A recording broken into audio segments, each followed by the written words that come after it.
Hi there, my name is Phil Lowe. Welcome to another East Midlands Theatre video.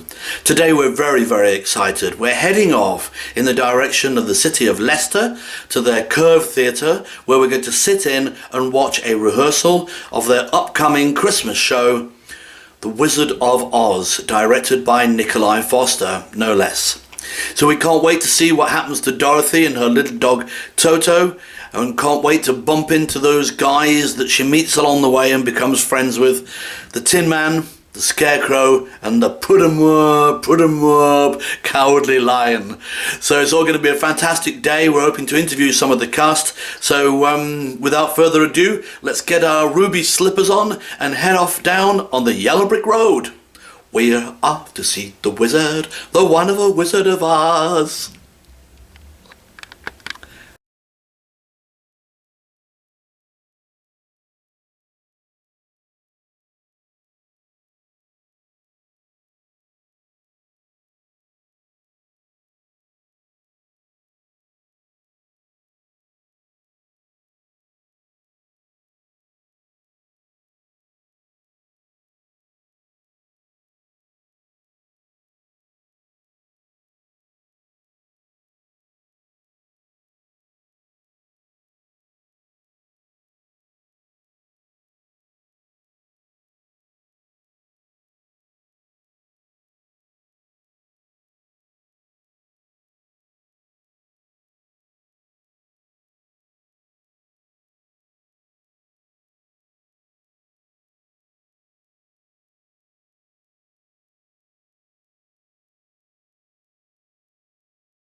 Hi there, this is Phil Lowe. We've been here today at the Wizard of Oz rehearsals, all looking fantastic. We've been through the beginning scenes of the Wizard of Oz where Dorothy is concerned about her little dog Toto, and eventually when the tornado comes she got whisked off to the land of Oz, and it's looking absolutely dynamic. I'm sure it's going to be a brilliant show. And today I'm with Johnny, who's playing the Scarecrow. I'm with Giovanni, who's playing the Cowardly Lion. The Cowardly Lion. And I'm with Paul, who's playing the Tin Man. Brilliant. Nice to see you guys. Thanks for nice to see you. Thank you for your time today. Been listening online to Nikolai Foster's podcast, and he's talking about being with the cast and how he tries to get you to delve more into the characters rather than being, you'd never do this anyway, I guess, but being two-dimensional and superficial, and people just go, oh, that's the Scarecrow, that's the Tin Man, that's the Cowardly Lion, but to bring a lot more of your character out on stage. How have you done that?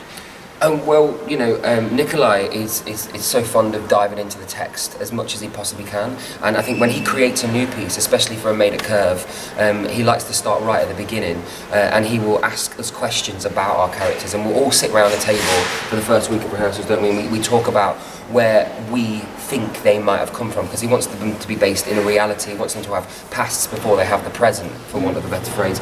And he asks us those kind of questions, and we sit and we talk amongst each other and share ideas about where we think our personal characters have come from, where we think other characters in the show might have come from. And each of us, I think when we auditioned, we all had to write a self-penned monologue, and that kind of encompassed a lot of what we thought our backstory was. So we all came into the room with a bit of a predisposition of where we came from. Me personally, the Scarecrow, we said he was a bit of he'd gone to the farm to escape prohibition where he'd come from at that point, and then he got a new way of life on the farm. And I think you boys were the same, weren't you? You had all your own stories. This is your human character. Yes, because of course they start as humans, and then they go into Oz. They start stagehands. We're 3 stagehands who work with Aunt Em on the farm. So that's Zeke. Zeke, and which Hook. is that's me, Hunk, and Hickory. And Hickory. Okay. Yeah. So we started with them before we got to the Scarecrows and the Lions and the Tin Men and that kind of thing, to see like where we could base their real life, and then that kind of informed how we play them, and it kind of gave us a lot of justification for how they were. Obviously, I'm very forgetful, and we thought that could be for in a real life, could be because of an ailment that I had, and you were a boxer, weren't you? Yeah, I was a kid from Southie originally, so I was from Boston originally, and he would box, in his spare time, it was basically solace because he'd been given up as a child, and he found boxing, he loved it. Is a serial wanderer and ends up finding himself in Kansas with this new family, these 3 boys. I think Nikolai also inspires us to kind of see how we personally, ourselves, Giovanni, Johnny, Paul, actually relate to the characters as well. And I think that really, really helped. I think that really helped. Cool. Moving forward I think as that well. helps us build a world as well. Yeah, exactly that. I'm being called in. I'm so sorry. I see. Apparently, I'm being called into. Okay, no worries. They need to be scared. Thanks, Phil. I'll see you later.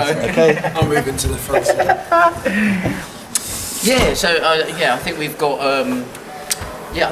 a good handle on our interpretation of our different characters. Yeah. This is great. Yeah. Well, me and Nikolai spoke that the Tin Man was a soldier, a serving soldier, and that there was an explosion of sorts. He was caught in an accident, and he's been put back together.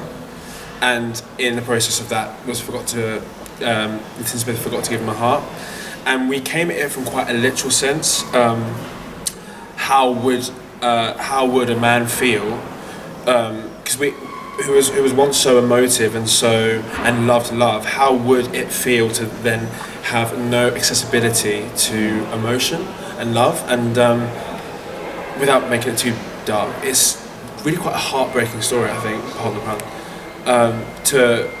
For once to have something like love, which is so important, and then to have zero accessibility and for it just to be snapped away, and he wants to connect. Like, the Tin Man in our version has trouble kind of like connecting with the fellow the fellow gang. Emoting to us as well, yeah.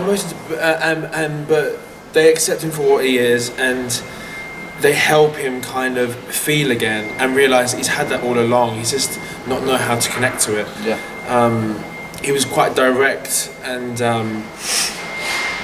just kind of deadpan behind the eyes at first, but they kind of help him bring out his humanity and emotion, and it's a really fun story to tell. It's great. So how have you? What sort of rehearsal are you on now? I think in the podcast it was on rehearsal 2 or something, but obviously you're further ahead than that. Where are we now? Oh yeah, I mean we're we've got the last week of rehearsals and we're going into tech on Saturday evening. So and then the following Saturday showtime. Yeah, Every week. It's exciting times, man. It's exciting times. We're in the final countdown now. But it's good. We feel ready. Yeah. Now when we start to run things is when it really comes together. And Paul mentioned something the other day in rehearsals. It was just that you just see the characters start to grow now, develop. It's like they start to blossom and really become what they will be, what you guys will see on stage. So they're becoming more layered. Exactly that. The journey. Yeah. Like the onion.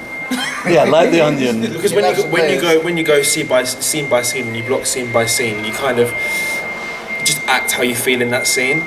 But when you start to connect the scenes together and you go on that journey, you're now taking from the scenes prior into the scenes with you, and that's been fun to explore. To be like, oh yeah, I feel like this because in the scene before this happened. When you start to piece it together, and it's also that's what's brought the bond out between us on and off stage. You can see the little bit saw this morning.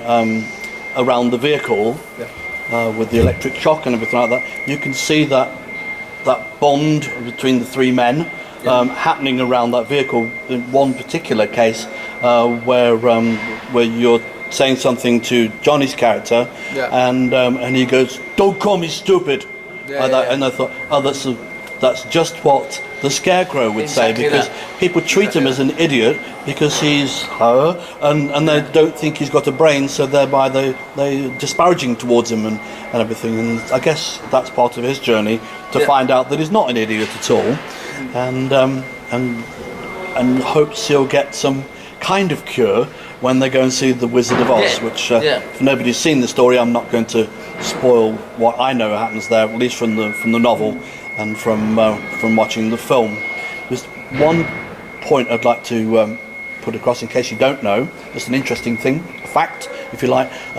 In the book, he's not called the Tin Man at all. I feel like I've mentioned this before, but it's not called the Tin Man, it's called the Tin Woodsman, and he's always carrying around his axe with him. Yeah. And in the book there's quite a few, they're not very long, little tiny stories. After they've gone from the Emerald Isle and Dorothy's desperate to get back to Kansas, they go through various lands that they have to get across.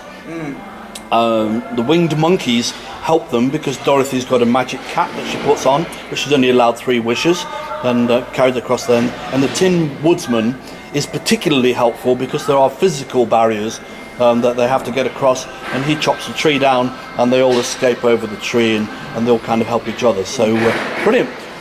Thank you very much for today.